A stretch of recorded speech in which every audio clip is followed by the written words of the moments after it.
All right, let's talk a little X's and O's. Let's talk about some of the things that are starting to be revealed about what the Detroit Lions are going to do both defensively and offensively this year. I'm talking about how they got good news on both sides of the ball. I mean, really good, like sneaky good news on both sides of the ball. And that's what we like to do on this channel. We like to talk about the things that you're not going to see everywhere else. Go a little bit deeper, talk about some of the people you don't know as well, and things like that. So let's start on the defensive side of the ball. But before we get into that, you see this shirt, Michigan Wolverines. Who's a Michigan fan out there? I just want to know. All I'm saying, it's not guaranteed, but it's been in the works. There's been some talks between me and Chris, because we love Michigan. Spartan fans, I'm sorry, we do. Like, we all can love the Lions, all right? Whether you love Michigan or you love Sparty, all right? But there's some thoughts of doing a channel here. Let me know what you think. Would you be excited for a Michigan Wolverines channel for us to be able to talk? That way we can talk about our two favorite football teams. Why not? All right, so anyways, with all that being said, let's talk about the defense. What's got you most fired up on the defense? I'm going to tell you what it is for me. I know this sounds weird. It's Jack Campbell. And why is this sneaky good news? Okay, Alex Anzalone was not holding out. He had a hamstring injury. He was back for the first padded practice. And he came back to practice late in the week, which is fantastic news for the Detroit Lions. He's back. He said in his report that he's not happy with his contract. He also said that he is not going to allow that to affect this team's ability to win a Super Bowl. He wants to be there. He wants to play. It looks like it's his opportunity to get his last probably big contract. My guess is the Lions are willing to keep him around for a little while, but probably not at the price tag that he wants, because there's other younger players. Alex Anzalone's over 30 years old. That's not the right side of 30 for any position, all right, but especially at linebacker. When you hear Jared Goff's 30, you're like, okay, that's cool. The dude's got 5 to 10 years left. When you hear that Alex Anzalone's over 30, you think he has 1 to 4, 1 to 3? Like, it could be at any moment that this happens. And the good news behind this is that we're all forgetting about a guy who had extreme marked improvement last year, and Dan Campbell is saying he's even better this year, and that's Jack Campbell. Jack Campbell, because of what's going on with Alex Anzalone, has had the full reins given to him. And that's what the Detroit Lions' plan is to do this year. He's going to be the man calling all the plays every game. He's going to be the guy in the middle. He's going to be barking out things. Everybody barks out things, right, on a defense, but it's that man in the middle that does it the most. I think the Lions' plan from the beginning was, during this final year of Alex Anzalone's contract, was to hand over the reins of the defense to Jack Campbell in the middle, and depending on how Jack Campbell handled that, determine what their urgency would be in re-signing Alex Anzalone. That's what I see coming. All right, Dan Campbell said in an interview that this is his defense. He was talking about Jack Campbell. He said he has taken ownership and sets the tone for everybody. All right, Jack said when he came back that we talked individually, him and Dan Campbell, and he let me know that it was his defense. He said, and it definitely means a lot. I take pride in that, but it's not going to change who I am. I'll even show you this one, all right? It's not going to change who I am, he said. He said, I'm not going to change who I am, but it's an honor. But it also takes 10 other guys on the field with me to be able to produce what we want to do. It takes all the other guys who aren't on the field. It takes all the assistant coaches. It takes all the coaches to make one big group, one heartbeat, and that's what we're working towards right now. And then he said something that I thought was just fantastic. He said, I'm just out there playing football. I'm trying to be the best Jack Campbell I can be every single day. Nobody else. Whatever I got to do to make this defense the best it can be, I am going to do it. That is what you are looking for, right? So Alex Anzalone, I just want to talk on him for a second, because I love Alex. I do. And I think a lot of people, Lions fans, love Alex and respect what he did. A lot of us remember what he did coming off that broken arm, and we remember how much the defense struggled after him. But we also have to remember that that was a defense that was down Derek Barnes. at the linebacker position specifically. That was a defense that was down Malcolm Rodriguez. All right, the only regular defensive player that was healthy at linebacker that you would expect to play any meaningful snaps was Jack Campbell. And the Detroit Lions routinely use 3 linebackers. That is a problem. All right, that is going to be a problem no matter what.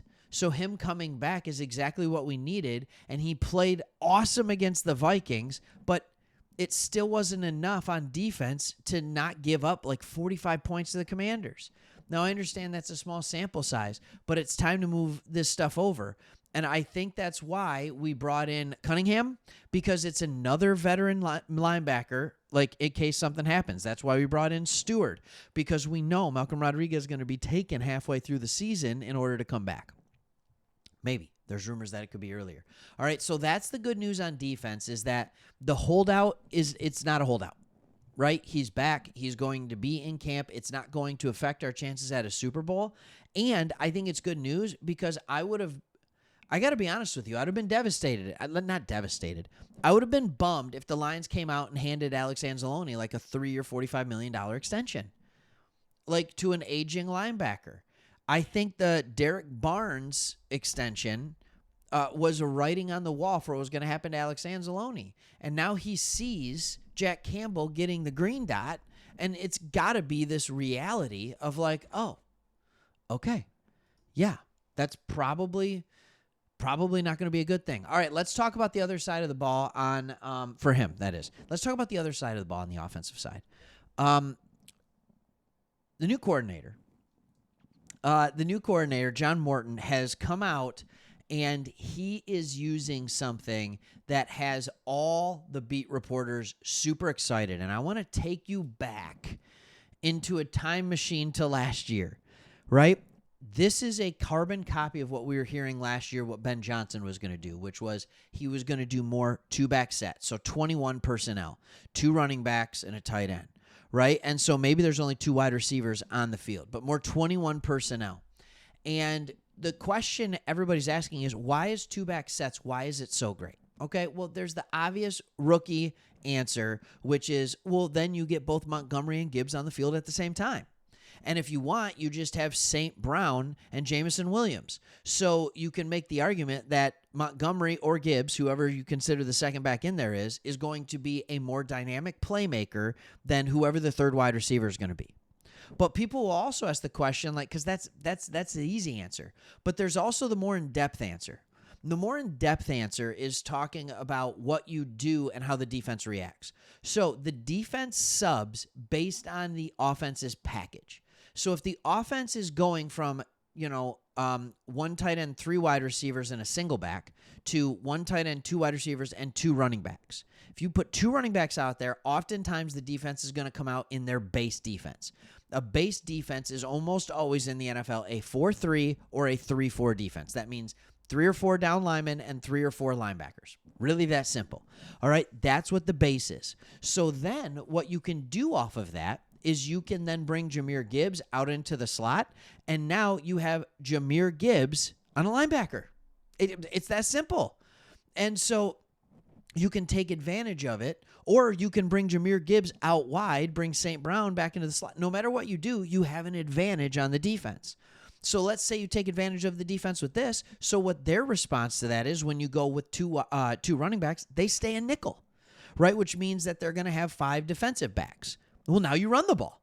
Now you can run the ball because you have 2 running backs out there. So what it does is each time you go out there, you'll hear Goff say it all the time, kill, kill, kill, kill. In other words, all right, they kept another DB out there. We're going to run.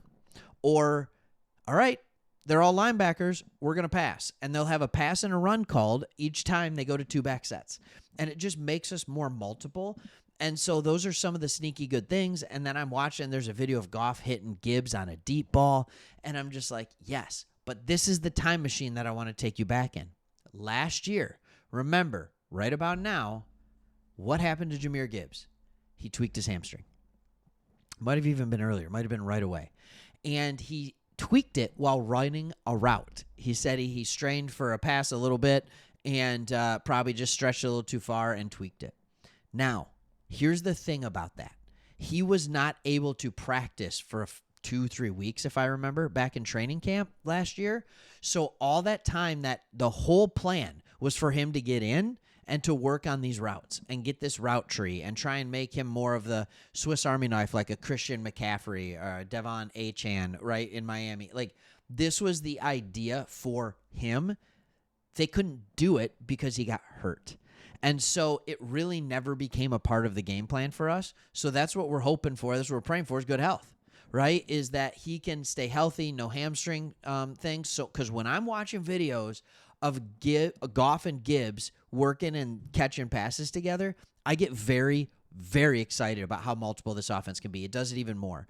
And it takes out even more of that fear if we don't have a mobile quarterback, because we get even more athletes and people in space that will just destroy you. It's fantastic. It's fantastic.